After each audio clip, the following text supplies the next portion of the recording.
From TLDR News, this is your daily briefing for Wednesday, the 20th of April.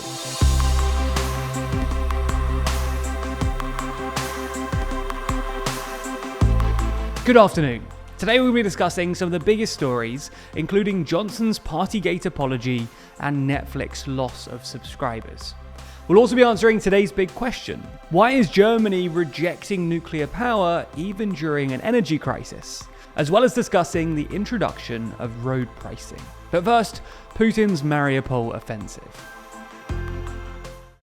The invasion of Ukraine is still sadly ongoing, and today it seems that Russia are increasing the intensity of their attacks. In fact, according to a Ukrainian Marine commander in the city, Mariupol may be facing our last days, if not hours. Due to the ongoing Russian siege of Mariupol, many Ukrainians living in the city have sought shelter in factories and underground tunnels. As such, Mariupol's mayor has said that they're aiming to evacuate around 6,000 women, children, and elderly people from the city. But it's suggested that around 100,000 people remain in the city, and that tens of thousands of people have been killed during the siege.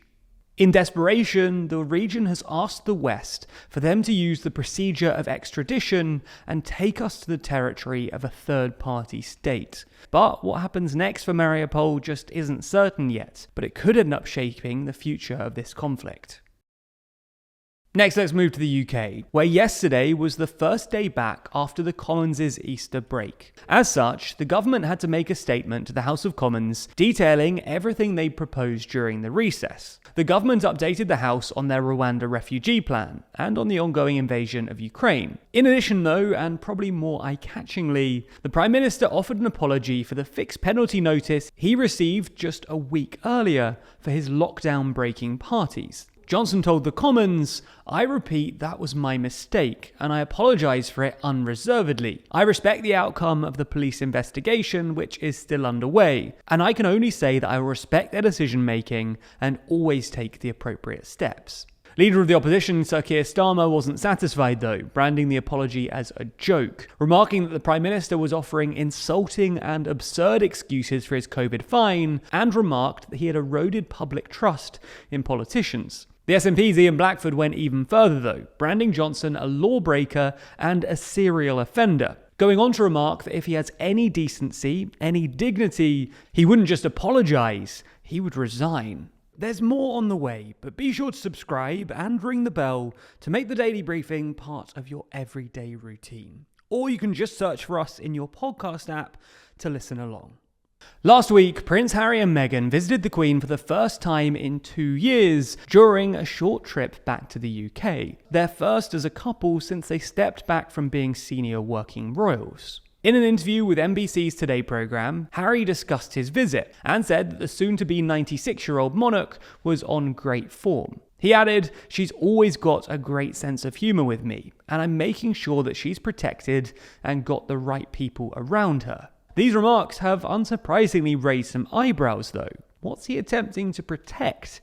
The Queen's health? Protect her from bad advice? It's certainly not clear, and we don't want to overanalyze an offhand remark, but this issue does seem to have resurfaced some old tensions. Anyway, while Harry might have only made a flying visit, he says that he likes visiting the UK and seeing his family, but that he feels more at home now in the United States. "We've been welcomed with open arms and have a great community up in Santa Barbara," he said.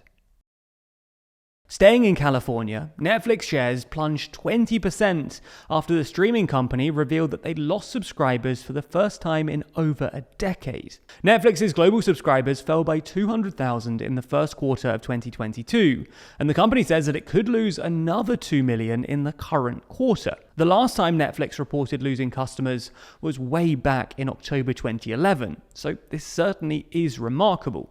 Responding to the news, the company told shareholders that our revenue growth has slowed considerably and pointed to a number of reasons for its decline in subscribers. Its market saturation, people sharing accounts, the company pulling out of Russia, and the growth and success of its competitors like Disney+.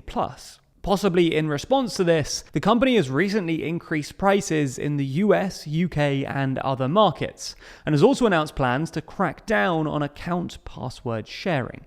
Finally today, Britain's Department for Transport has proposed a change to the highway code, which will allow the person sat in the driving seat of a self-driving car to watch TV shows and films in their car infotainment system, provided that they don't touch their mobile phone. It is a requirement, though, that the vehicle is fully self-driving, and as of yet, there are no cars that are fully self-driving approved for UK roads. Some cars do have features that aid the driver, but that doesn't mean that the car is fully self-driving, and as such, you're not allowed to watch TV while on the road yet. If self-driving cars are approved in the UK, though, it seems that people will be allowed to watch TV and movies when the car is driving itself, but the driver must be ready to resume control of the vehicle when prompted, such as when they approach motorway exits. Regardless, with no driverless cars yet on the roads, it seems that watching TLDR videos while driving is still some way away. If you want more on this topic, though, then check out the extended version of the Daily Briefing today, where we discuss the issue of road pricing.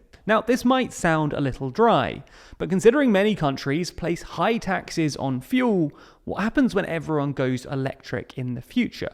Well, one idea is a new model, road pricing. Ben and I discussed this idea in the extended version of today's show, along with answering today's big question: why is Germany so insistent on not restarting nuclear power, even during the current energy crisis? You can get the extended version by signing up to Nebula.